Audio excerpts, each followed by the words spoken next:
Hello, hello, hello, everyone. This is Barbara Moore for Catch Your Breath 60, and we are going live today for Tea at 3 right here at Catch Your Breath 60. I welcome everybody who's joining me today. Just waiting for a few people to pop on here. Here they come. Hi, Nicola. Thanks for joining me today. I really appreciate it. Our weather in southern Ontario has been glorious. I can't believe for the end of or middle of November that we have been having such nice days. And we've been getting like 1 or 2 days that have been kind of iffy and rainy and that, but we bounce right back and we've been hovering around 55 to 60 degrees. Absolutely glorious. Cannot believe it for November. It certainly makes those long, dark nights a little bit easier to manage and not feel so, yuck and depressed and all of that stuff, eh? Hi, Beverly. Very nice weather there. I'm glad you and I get the same weather, even though you're in a different country, right? Hi, Nicola. Hi, Kathleen. Hi, Michelle. Hi, Mary. Thank you, everyone, for joining today. So now that we've had our weather report, which I seem to do every week, the weather makes a big difference in how I feel. Hi, Janet. It makes a huge difference in how I feel. And I find with this weather, it's not as bad.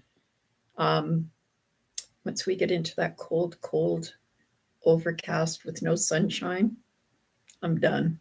I'm just done. So this is November, and this is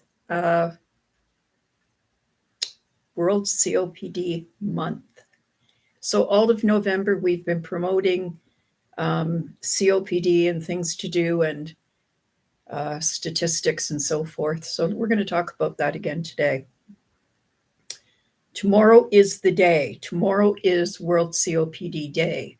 And everybody who's involved with COPD, Norma, how are you? Everybody who is involved with COPD will be doing some promotions tomorrow. I have put an invitation on my page, on my Facebook page. If anybody wants to join us at Lung Health Foundation tomorrow night, there's an open invitation for you there, and it's easy to register, and it's Canadian, but Carol used to join me every year there. So yeah, tomorrow is World COPD Day, big day for all of us. We can't expect people to understand what we're going through unless we tell them. And I can't tell you how many times I have said this. We get mad because people don't understand, but how can they? How can they understand? How can you understand if you didn't have COPD? How could you understand what people go through and what it feels like? It's really hard to understand it when you don't have those symptoms. So we have to be tolerant with people. Well, people say that they know what it's like to be short of breath, and they have to sometimes stop and bend over and catch their breath. It's not the same as what we go through. And it is too much to expect people to get it if they don't have the symptoms and they feel the anxiety and terror that comes with not being able to catch your breath. I know when I was younger, I think we all agree on this. When I was younger, I would run, and I'd get a stitch in my side, and I'd have to stop and gasp for air. But the thing that was missing on that was the anxiety and the stress that comes with not knowing if you're actually going to be able to catch your breath. I read a post today that was very disturbing about a lady who lost her friend to COPD, and she gasped for air until she died. And that is not the way that it should be. So anyways, let's talk stats. These stats that I'm about to tell you are all Canadian. So if you're American, you have to convert it to what your numbers are, which would probably be triple what I'm saying. It is estimated in Canada that 1.5 million people have COPD and they don't even know what it is. It's crazy. Over 50% of people diagnosed did not know what COPD was. Only 40% of those that suffer will have a spirometry test.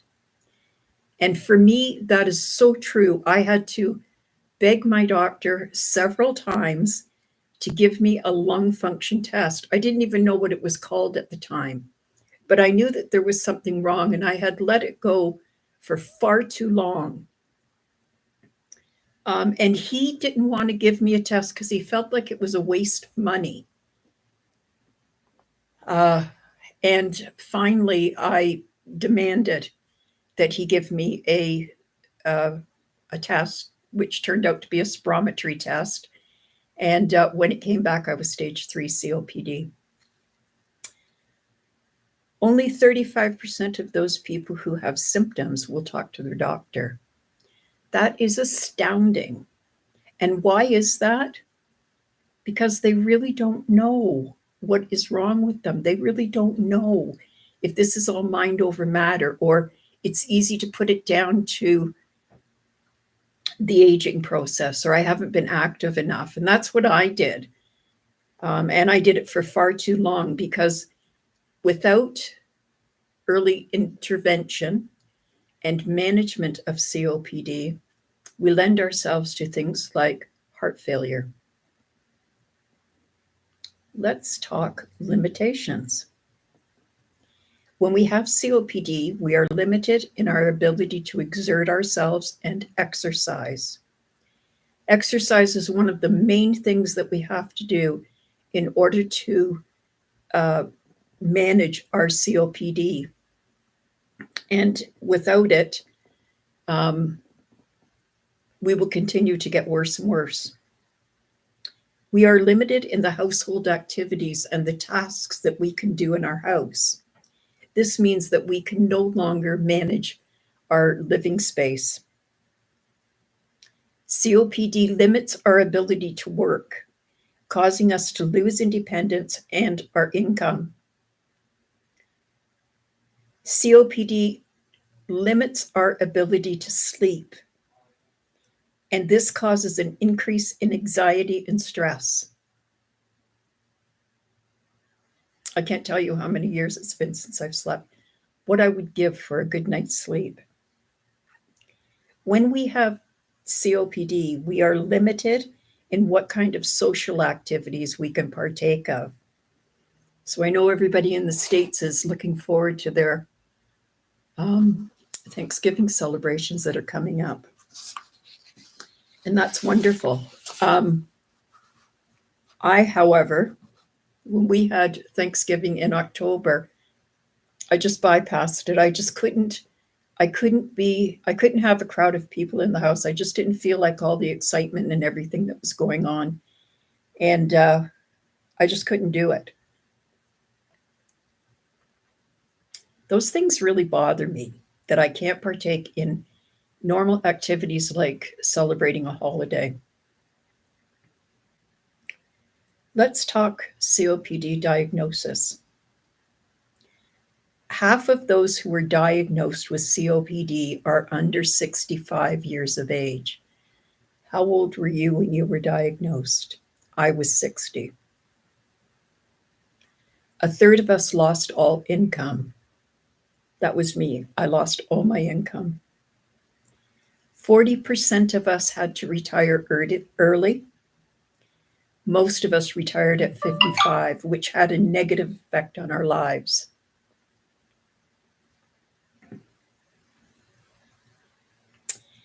Cancer awareness. Approximately 1% of people, now remember that this is a Canadian statistic, 1% of people with COPD will develop lung cancer. Early detection and intervention is the key to successful treatments of lung cancer. Ask your doctor for a yearly CT scan to monitor and manage your advanced lung functions. So I've been having my CT scan for about 3 years now, maybe 4. And it is something that is promoted on a yearly basis, and we are all entitled to it. They found nodes on my lungs, which they're not concerned about them now. But every year that I have a CT scan, I ask them about those nodes on my lungs and what's going on with them. Speak up and use your voice to eliminate the shame and the prejudice of developing COPD and lung cancer. You don't have to have people point their finger at you and say, well, you smoked. Who are you and why are you doing that? Why are you saying that? You say it as if I deserved it, and I don't. Let's promote awareness.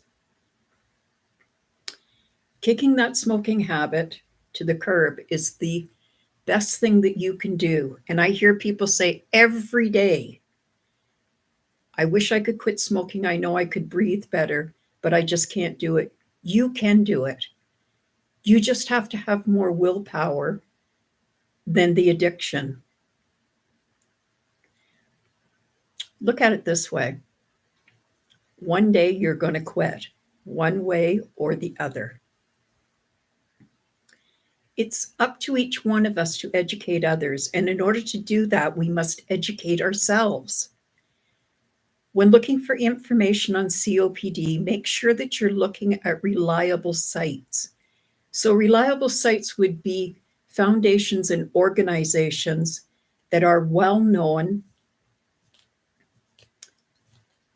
that have government funding.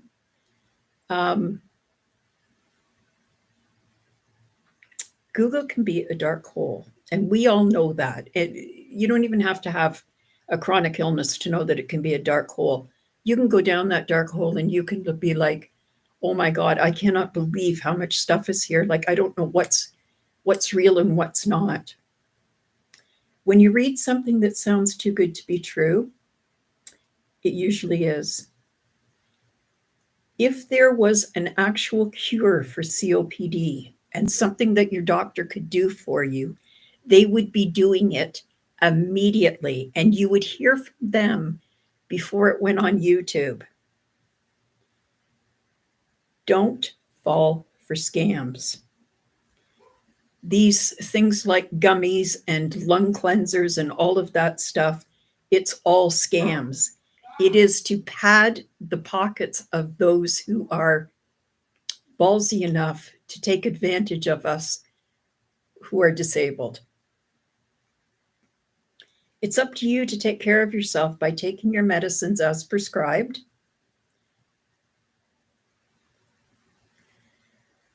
And being consistent. You can't just stop taking your medicine because you feel better. You feel better because you took your medicine. So why then, as soon as you feel better, are you going to stop it? Those medicines that you're taking are making you feel better.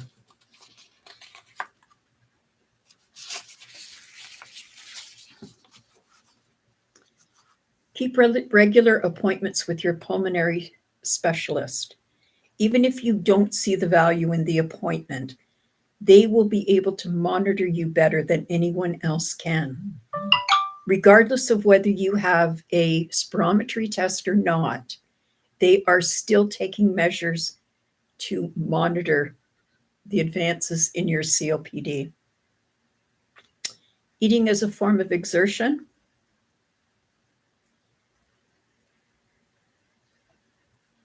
Eating is a form of exertion, and therefore you need oxygen increased when you are eating. It is important to stick to a clean diet, and a Mediterranean diet is one of the best diets that you can follow. The food guide is also a good guide on proper nutrition, increasing fruits and vegetables, and eliminating carbohydrates. I don't know what you're like, but I'm a chocolate bar eater. I used to love chocolate bars. Frozen chocolate was my thing. And I find now that as soon as I get the chocolate down, I start struggling to catch my breath. I'm not imagining it. It's real, and it happens all the time. Even though, even though it happens, I still keep trying.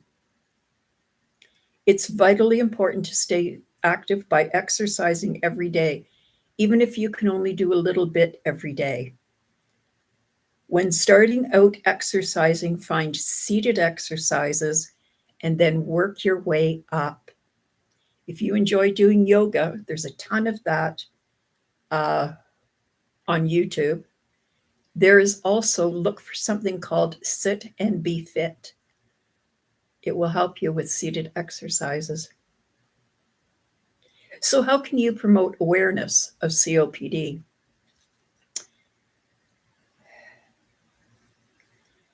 By educating ourselves, we will be better able to educate others. And I know I just said that, but I can't stress enough how we must know what's going on so that we can tell others how we feel. Okay, Janet, you can come back later and watch the rest of it. Start a letter writing campaign and address your letters to the person or people who have the ability to increase funding for COPD. This might mean getting involved with some promotions, but it is vitally important that we have funding for research and development so that we can find a cure for COPD.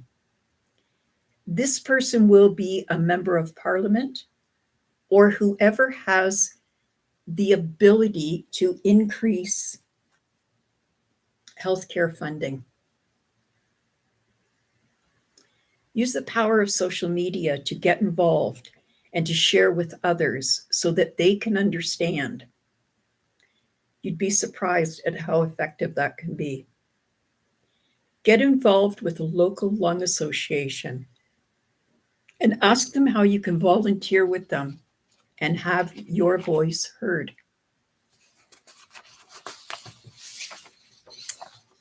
Tomorrow is World COPD Day, and I hope that everyone will, in one way or another, promote awareness of COPD.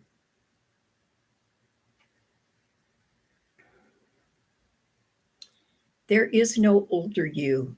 There is only the present you. Refocus your attention to the present. Sit with your back straight and lower your shoulders, even if it hurts to do so. Once you can keep those shoulders lowered, you won't hurt anymore. Take a few deep breaths in and out. Place your hand on your belly as you begin pursed-lip breathing. The reason why you want to put your hand on your belly is so that you can feel it moving. Without moving your shoulders, breathe in through your nose. Take that breath deep into your belly. Feel your belly move. Notice your shoulders, keep them relaxed and low. And exhale through pursed lips. Practicing now will help you make it a habit. Inhale through your nose. Take a deep breath into your abdomen. Hold for a few seconds and exhale through pursed lips as if you are blowing out the candles. When you get into trouble and you cannot catch your breath, invite this to become your go-to.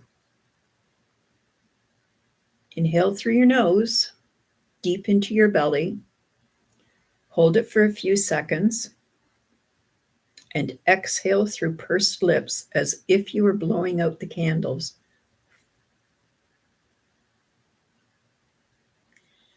The longer you can exhale through pursed lips without hurting yourself, the better it is.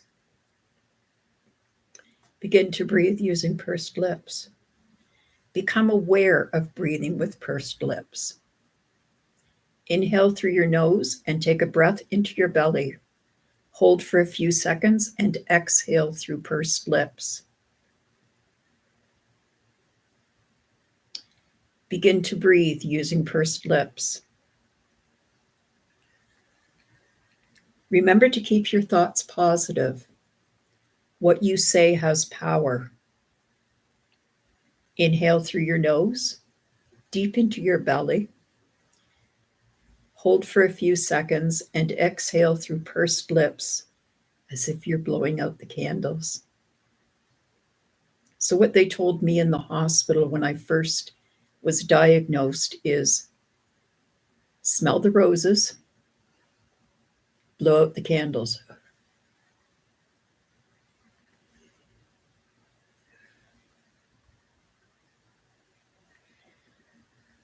Stay in the moment and concentrate on your breath.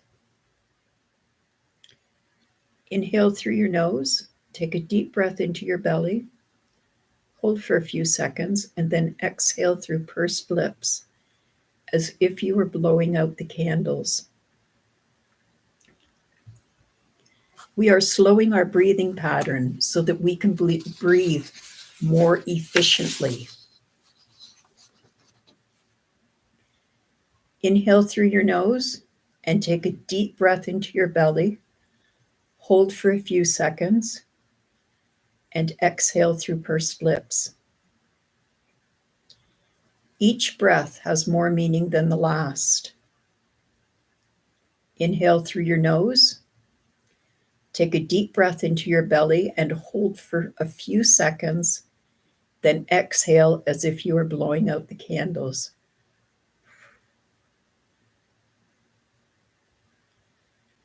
Notice how relaxed and calm you are. Inhale through your nose and take a breath through your belly. Hold for a few seconds and then exhale through pursed lips. Let me ask you what you are grateful for. This is Barbara Moore for Catch Your Breath 60. I appreciate everybody who joined me today and all of those who will watch the replay. Please feel free to subscribe, like, and share this video. Thank you.